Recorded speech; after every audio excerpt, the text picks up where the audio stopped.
Aquí entre nos, seguimos contigo.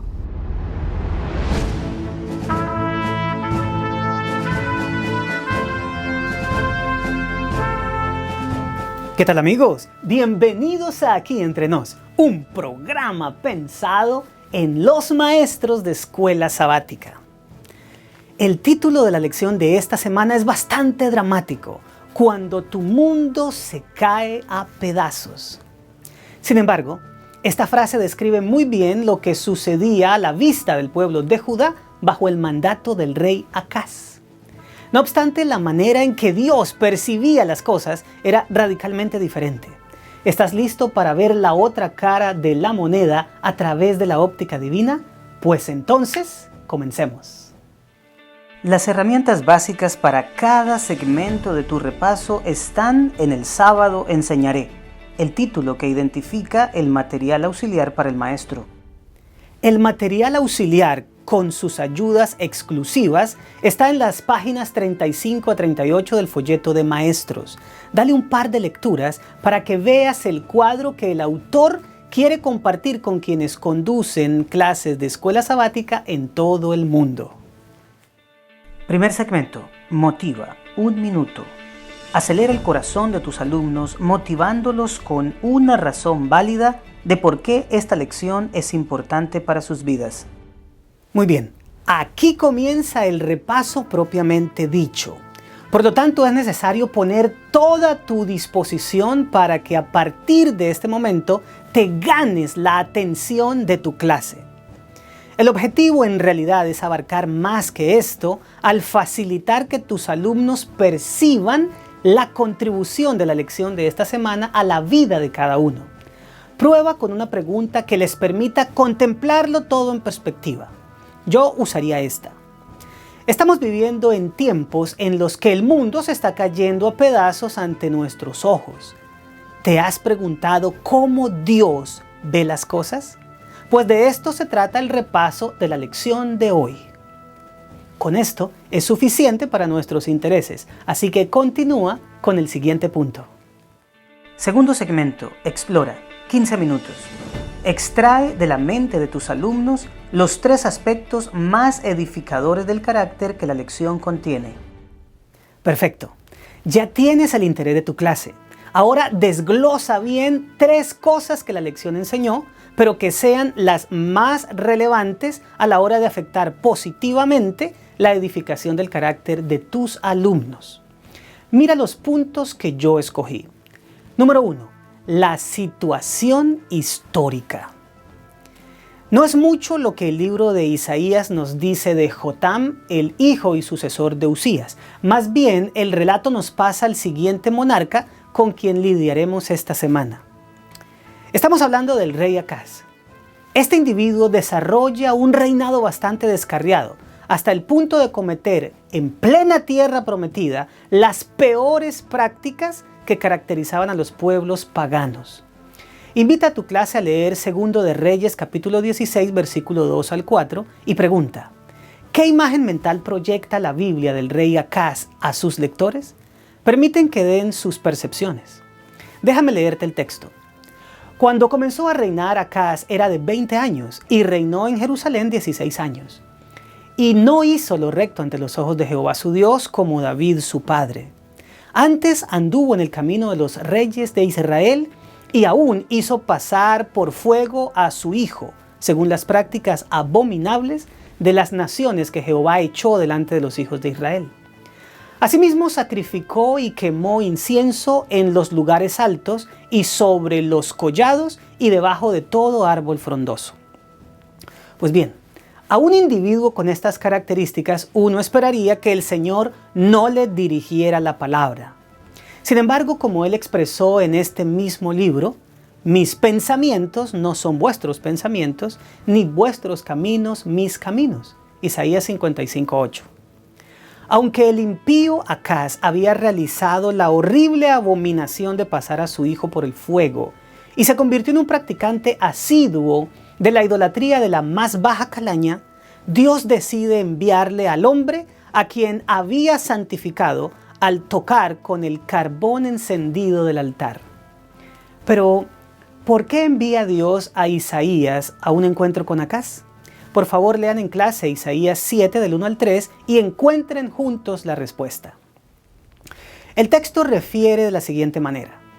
Aconteció en los días de Acaz, hijo de Jotam, hijo de Usías, rey de Judá, que Resín, rey de Siria, y Peca, hijo de Remalías, rey de Israel, subieron contra Jerusalén para combatirla, pero no la pudieron tomar. Y vino la nueva a la casa de David, diciendo, Siria se ha confederado con Efraín.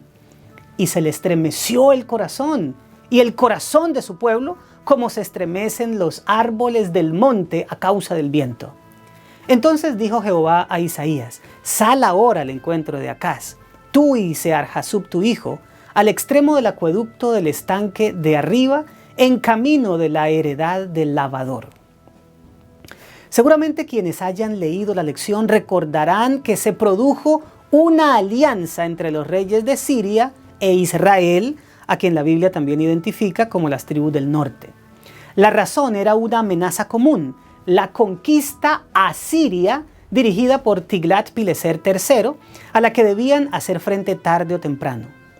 Como Acaz no quiso pertenecer a la coalición, decidieron enfrentarlo, sitiar la ciudad capital, Jerusalén, quitarlo del trono y poner en su lugar a otro que sí simpatizaba con la alianza para que de esa manera pudieran tener más recursos y soldados a disposición. Cuando se enteró de esto, el corazón del soberano de Judá se estremeció y lo mismo sucedió con el corazón de todo el pueblo en Jerusalén. Aquí es donde vemos destilar la gracia divina en cantidades asombrosas, ya que se gesta el diálogo entre dos representantes, el de Dios y el de la nación, el profeta y el rey. No es Acaz ni Judá quienes buscan al Señor en esos momentos de incertidumbre. No hay ni una brizna de arrepentimiento de su parte, ni siquiera la más mínima intención de solicitar la ayuda divina. Pero Dios, al igual que lo hiciera desde el Edén, busca al pecador para ofrecerle una salida. El texto es muy descriptivo al decirnos que los corazones del pueblo y de su soberano estaban estremecidos como un árbol cuando sopla un fuerte viento. Y no es de extrañar, porque lo que se experimenta cuando se vive en una ciudad sitiada es escasez, hambre, sed, incertidumbre, actos terroristas, vandalismo y total desconfianza. En este estado de expectación, Dios le indica a Isaías que busque al rey en el acueducto, ya que seguramente se estaba preparando para el sitio de la ciudad y había ido a inspeccionar personalmente el sistema de suministro de agua, que era vital en una situación tal. Y mientras Acaz se alistaba para lo peor, Dios le envía su mensajero para mostrarle las cosas desde otra óptica. Esto nos lleva al siguiente punto, la perspectiva divina. Es que mientras el mundo se le caía a pedazos a los habitantes de Jerusalén y a su rey, el Señor les recuerda que Él es el verdadero y único Dios, ya que tiene atributos que nadie posee. Él lo sabe todo y lo puede todo. Mientras el discernimiento humano ante las crisis nos muestra posibilidades, la omnisciencia divina nos da certezas. Cuando para Acaz la coalición sirio-israelí era el acabose, para Dios esto no significaba absolutamente nada. Pero ¿cuál fue el mensaje del Señor al rey? Busquen la respuesta en Isaías 7 del 4 al 7 que expresa: y dile, guarda y repósate, no temas ni se turbe tu corazón a causa de estos dos cabos de tizón que humean por el ardor de la ira de Resín y de Siria y del hijo de Remalías. Ha acordado maligno consejo contra ti el sirio, con Efraín y con el hijo de Remalías, diciendo, vamos contra Judá y aterroricémosla y repartámosla entre nosotros y pongamos en medio de ella por rey al hijo de Tabeel. Por tanto, Jehová el Señor dice así, no subsistirá ni será. Mientras para Judá y su rey Resín y Peca eran dos volcanes en erupción arrojando lava destructora, para Dios eran simplemente un par de tizones casi apagados que no hacen nada excepto humear un poco. Mientras la visión de Acaz le hace ver una hecatombe inminente ante la que no puede concebir el sueño, la perspectiva que le muestra el Señor es de total tranquilidad, ya que lo que él espera y sus enemigos planean sencillamente no sucederá. Esto, mi querido maestro, es muy importante para resaltar ante la clase, porque nuestro mundo actual está en condiciones muy similares. Inseguridad, intranquilidad y malos pronósticos se perciben por todas partes. Pero Dios muestra un futuro grandioso para su pueblo redimido. Aún en medio de lo que esperamos como una gran persecución a los observadores del sábado y un tiempo de angustia, la promesa del Señor a sus fieles es que las espadas que se levanten contra ellos serán como paja, porque en aquel tiempo se levantará Miguel, el gran príncipe que está de parte de los hijos de tu pueblo. Y será tiempo de angustia, cual nunca fue desde que hubo gente hasta entonces. Pero en aquel tiempo será libertado tu pueblo, todos los que se hallen escritos en el libro. Daniel 12:1. Así que la perspectiva divina para quienes quieran poner en Él su confianza es maravillosamente tranquilizadora. Sin embargo, pese al ofrecimiento de la gracia, todavía el ser humano tiene libre albedrío para aceptar o rechazar. En el primer caso se obtiene la paz de Dios.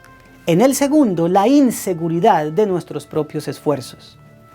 Miremos un punto más que ejemplifica la libre respuesta de la gracia divina. Lo he llamado la señal ofrecida. El tema de pedir señales al Señor es bastante complejo debido a los incidentes bíblicos en favor y en contra. Los ejemplos más conocidos en cada caso son las señales pedidas por Gedeón a Dios y las que exigían los fariseos a Jesús. Sin embargo, cuando es Dios quien solicita que se le pida una señal, la cosa cambia radicalmente, ya que sería un insulto a su grandeza que no se lo hiciera.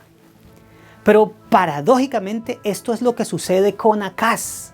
Por favor, lean como clase Isaías 7 del 8 al 13 y pregunta: ¿por qué el rey no quiso pedir ninguna señal?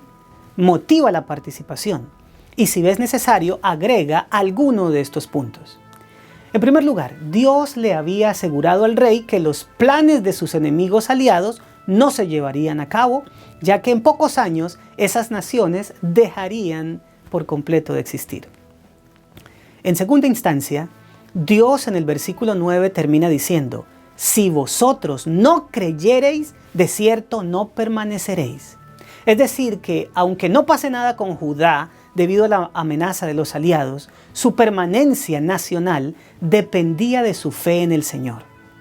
Y finalmente, la tercera cosa a enfatizar es que es en este contexto donde Dios ofrece darle al rey una señal sin importar lo difícil que pareciera. Pero el monarca no quiso pedirla porque su interés no era ejercer fe en Jehová y prefería tratar de permanecer por sus propios medios. Como no quería comprometerse de ninguna manera con Dios, sencillamente le dio la espalda al ofrecimiento. No obstante, su negativa estaba comenzando a cansar al Señor, según lo dice el versículo 13. ¿Qué hizo el Todopoderoso ante el desprecio de Acaz? Pregunta esto a la clase y luego lee Isaías 7:14. Por tanto, el Señor mismo os dará una señal. He aquí la Virgen concebirá y dará a luz un hijo y llamará su nombre Emmanuel. El Rey del Universo promete como señal el nacimiento de un niño cuyo nombre es un mensaje viviente: Dios está con nosotros. Esa señal tomaría luego un significado mesiánico, ya que se usaría para identificar a nuestro Salvador, quien nacería en un mundo que, como Judá en el tiempo de Acaz, estaba en abierta rebeldía contra Dios. No obstante, Él murió para salvarnos de nuestra condición, pero no a la fuerza, sino por el ejercicio del libre albedrío de todo aquel que en Él crea. Más detalles de Emanuel y todo este asunto será estudiado más adelante, pero enfatiza que la señal que Acaz no quiso pedir, Dios la dejó como muestra indiscutible de su sincero interés en la redención de los suyos, incluso de aquellos que no la obtendrán porque simplemente la despreciaron. Tercer segmento. Aplica 12 minutos.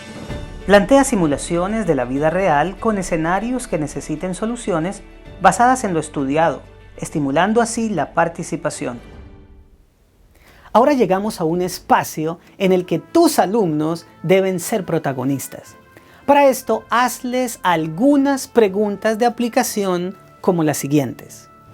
Primera, ¿qué paralelos ven entre nuestro tiempo y el de Acaz? Segunda, ¿cómo debemos entender que, a pesar de los tiempos difíciles que nos esperan, ver las cosas a través de los ojos de Dios nos resulta tranquilizador? Y por último, ¿qué significa hoy Emanuel? Es decir, que Dios está con nosotros. Cuarto segmento. Crea 2 minutos. Lleva la lección más allá de la clase. Desafía a tus alumnos a realizar una tarea durante la semana. Te propongo este ejemplo como tarea para la semana. Dediquen un tiempo durante el estudio personal a escribir una carta a una persona que esté pasando por una terrible dificultad. Basen su escrito en el significado del nombre de Emanuel, es decir, el hecho de que Dios nos está acompañando. Y para despedir a tu clase, concluye la lección de una manera sencilla y elegante.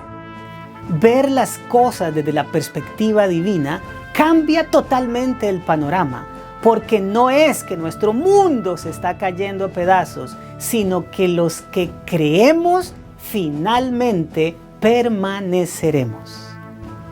Bueno, mis amados, esto fue Aquí Entre Nos, un programa pensado en los maestros de escuela sabática. Recuerda, ahora somos más los que hemos dicho yo iré, compartiendo esperanza porque Cristo viene pronto. Nos vemos la próxima semana.